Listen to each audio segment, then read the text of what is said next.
Santa María, Madre de Dios, Virgen de la Cuaresma, Virgen al pie de la cruz, ponnos junto a tu Hijo que sufre y muere por mí. Santos adalides, santos protectores, santos justo y pastor, interceded por nosotros.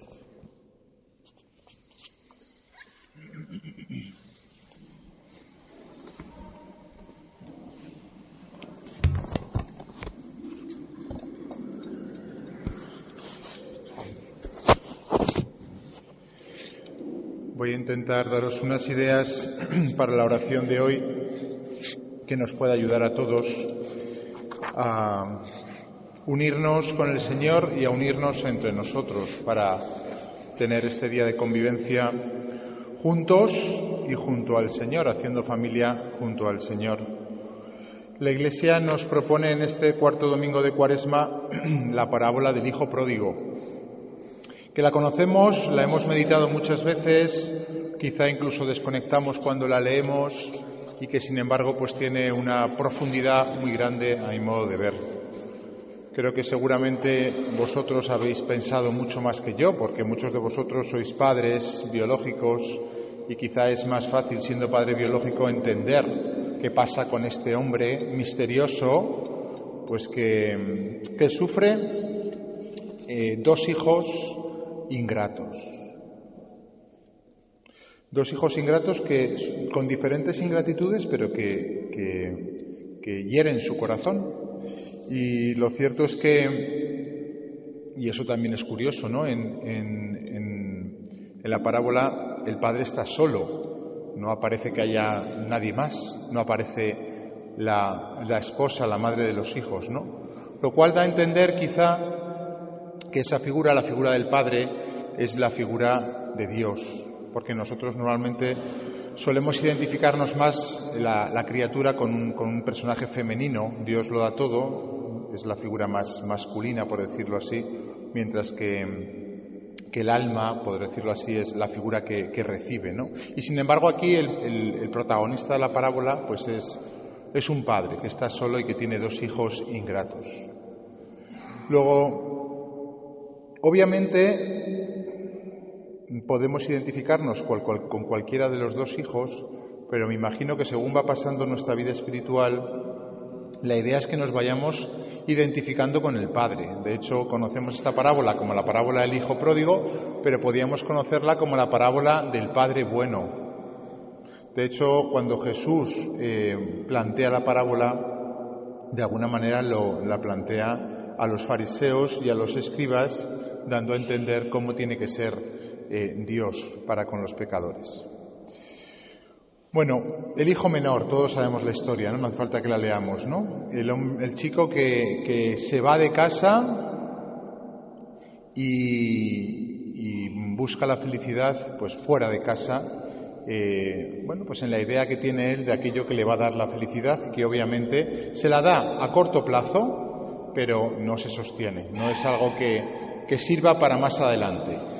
Esto es el reflejo de muchas felicidades que el mundo se busca hoy en día. No vamos a negar que hay felicidades que son puntualmente muy interesantes. Me imagino que hay muchas propuestas de fin de semana que son mucho mejor que venirse a Alcalá a caminar. Y ciertamente, puntualmente hablando, a corto plazo, pues es verdad que dan pues cierta satisfacción.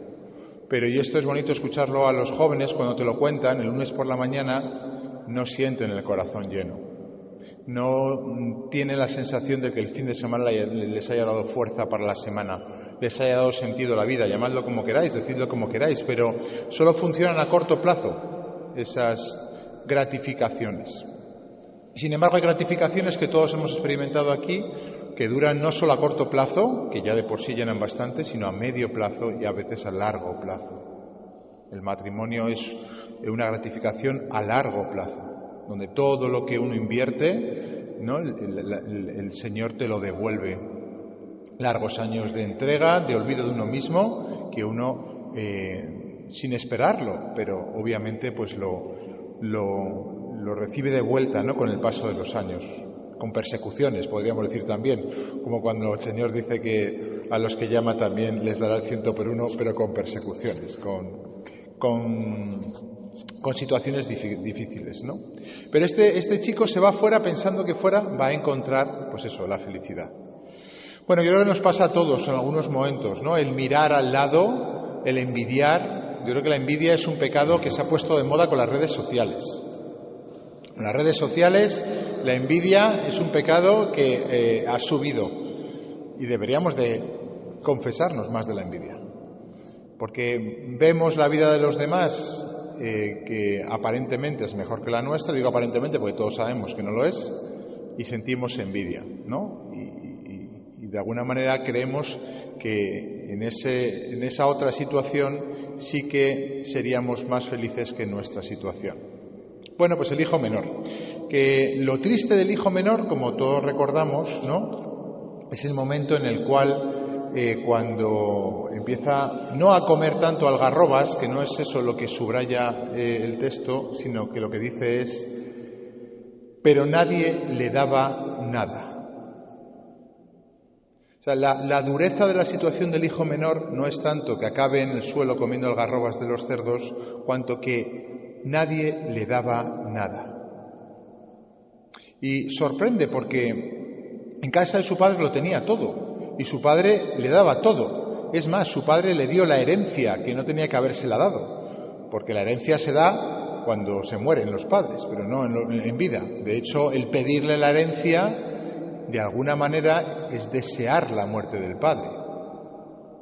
Las parábolas normalmente se entienden bien, pero también hay que reconocer que tienen un elemento disruptivo. Y el hecho de que le pida la herencia en vida es bastante disruptivo.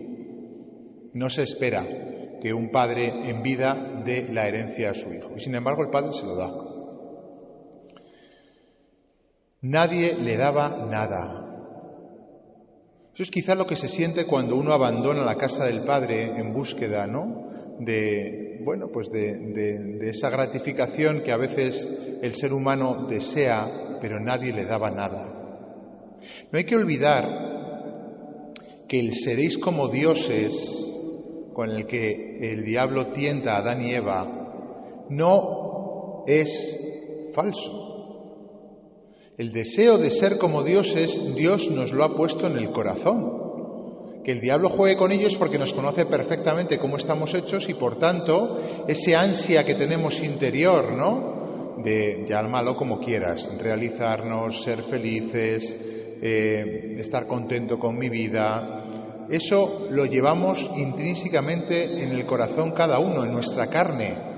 El diablo lo rescata para el mal, para utilizar ese deseo de ser como Dios y sacarlo del camino de Dios. Por tanto, esa ansia interior que tenemos, que tenía el hijo menor, que le lleva a salir de casa buscando lo que no le puede dar nadie, no es del todo mala, lo que pasa es que está mal encauzado. Lo que tenía que hacer el hijo menor es encontrar ese deseo que tenía en sus entrañas en el Padre, que no consigue verle como lo que es, el que le da todo, incluso la herencia cuando no se lo merece. Luego se trata de orientar nuestro deseo. Por eso el hijo mayor que se queda en casa no es necesariamente mejor. De hecho, en la parábola queda en suspenso cómo reacciona el hijo mayor. No sabemos si realmente al final entra en la casa o no entra en la casa. ¿Recordáis la parábola en la que le dice el amo al siervo: ve a mi viña? Y le dice: voy, y no va. Y a otro le dice: no va, y luego va. Pues no sabemos muy bien al final quién es el que realmente se queda en la casa. Es el hijo menor que ha sufrido el desengaño del mundo, o el hijo mayor que ciertamente tiene su corazón también apartado del Padre.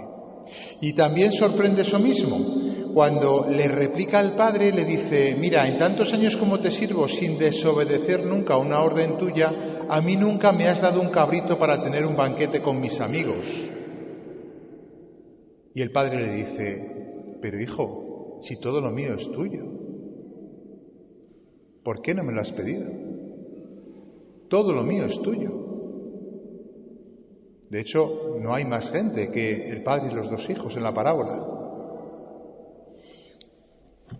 Ayer estaba leyendo un libro acerca del silencio de Dios en el cine, que es muy bonito porque va recorriendo diferentes películas y va intentando ver en cada una de las películas el rastro de Dios.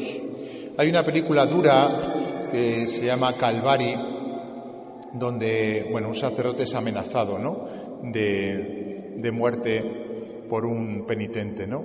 Y hay una escena muy bonita, la escena que da luz a todo el calvario interior que vive ese sacerdote, un sacerdote que es amenazado de muerte y vive la soledad de un hombre de fe en medio de un pueblo descreído. Y hay un momento de luz en el que el protagonista, ¿no?, tiene un encuentro con una mujer, Teresa, cuyo marido ha sufrido un accidente porque se ha chocado con 4 borrachos, ¿no? Y tiene un diálogo con ella muy bonito en una capilla, y dice: en situaciones como esta, su marido al final muere después de darle la unción el sacerdote, en situaciones como esta la gente queda destrozada, es tan inesperado, maldicen a Dios, maldicen al prójimo, pierden la fe en algunos casos, dice el cura, aludiendo al accidente de que ha sufrido su marido, y tal vez refiriéndose a él mismo, al sacerdote. Ella se sorprende y le replica: ¿pierden la fe? ¿Será que tampoco tenía mucha fe antes, si tan fácil le resulta perderla? Y le responde el sacerdote: sí, pero ¿qué es la fe? Para mucha gente es el miedo a morir nada más, y si solo es eso, es muy fácil de perder. ¿Era un buen hombre su marido?, le pregunta el padre James. Sí, era un buen hombre, responde Teresa. Vivimos muy felices juntos, nos amábamos mucho y ahora ya no está. Y eso no es injusto, es simplemente lo que ocurrió. Pero mucha gente no vive feliz, no siente el amor de Dios. Eso sí que es injusto, me compadezco de ellos. Traigo al caso esta película, esta escena, porque ciertamente que me parece que refleja lo que dice la parábola. Lo que verdaderamente es injusto es que no captemos el amor. Bueno, en verdad en la película dice el amor, no el amor de Dios. Pero es cierto que lo duro de la parábola es que estos dos hijos vivan con el Padre, que es Dios, y no capten su amor, no capten que todo es para ellos. Y eso sí que es injusto. Yo he de reconocer que hay veces que cuando hablo con ciertas personas que han sufrido en su infancia heridas muy fuertes, y el otro día hablé con una persona, me quedo un poco descolocado después, porque cuando uno tiene una infancia feliz, unos padres buenos, pues es muy fácil entender el amor, es fácil recepcionar el amor. Pero hay personas que han vivido infancias traumáticas que no son capaces de acoger el amor. Recuerdo un chico adoptivo que no era capaz de acoger el amor de sus padres, que no era capaz de acoger el amor mío como sacerdote. Era incapaz, le resbalaba todo el sufrimiento que había tenido. Y esta persona del otro día, pues no sé, porque apenas hablé con ella, un solo encuentro, pero la misma sensación, ¿no? Una infancia dura, una incapacidad para captar el amor. Eso sí que es injusto. Eso sí que es injusto. Y me pregunto, ¿no?, cómo Dios trata a estas personas que sufren tanto y que tienen que hacer ese esfuerzo redoblado por creer en el amor de Dios. Pero bueno, yo creo que a todos en algún momento de nuestra vida nos ha pasado, ¿no? Esa inseguridad para con Dios. Ese Dios no me quiere, ese Dios se ha olvidado de mí, ese Dios no cumple las promesas. Esta mujer lo vive de una manera como muy tranquila. Cuando muere su marido, dice: eso no es injusto, es simplemente lo que ocurrió. Sin embargo, nosotros muchas veces, imagino que ante una situación como esta, no todos responderíamos diciendo que no es injusto, cuando su marido se ha chocado con 4 borrachos. sino que incluso no solamente maldiciríamos a esos borrachos, sino que a lo mejor incluso perderíamos la fe. Por eso lo triste de la parábola es que no seamos capaces de recibir el amor del Padre, que dudemos del amor del Padre, que vivamos con Él y no seamos capaces de acoger ese amor. ¿Recordáis la otra parábola, la de el amo que sale varias veces al día a contratar jornaleros y recoge a unos a primera hora de la mañana y durante todo el día y hasta última hora de la tarde, ¿no? Y al final les paga a todos lo mismo y se molestan los de por la mañana porque querrían haber recibido más. En el fondo también hay un elemento disruptivo de la parábola que es: no tiene sentido que pagues a todos lo mismo, no es justo, no es justo que pagues a todos lo mismo. ¿Cómo se resuelve la parábola? Pues de la misma manera. ¿Cuál es la verdadera gratificación del amo? La verdadera gratificación del amo es que esos que han llegado a primera hora del día se han pasado todo el día al lado del amo, trabajando codo a codo con él, no parados sin hacer nada. Pero nos cuesta entender eso. Buscamos gratificaciones exteriores como el dinero, en este caso de la parábola. No nos basta con el amor del Padre, no nos basta en estar al lado de Cristo crucificado, que es puro amor. Por eso en esta Cuaresma se trata de identificarnos con Jesús. Y la Virgen al pie de la cruz pues es el modelo perfecto junto a San Juan. Los que están al pie de la cruz y no hacen otra cosa que estar al pie de la cruz, recepcionando todo el amor de Cristo en la cruz, acogiendo todo ese amor que el mundo no acoge, contentándose con algo que el mundo no sabe valorar, que es estar al lado de Cristo crucificado. Y eso es identificarnos con Cristo. Y eso es lo que le pedimos en esta Cuaresma. Pues que esta parábola del Hijo Pródigo nos prepare el corazón para este domingo de Cuaresma y sobre todo para las fiestas de la Pascua, donde lleguemos con el corazón lo más parecido al de Cristo, que seamos capaces de acoger todo el amor que Dios nos brinda. Que así sea.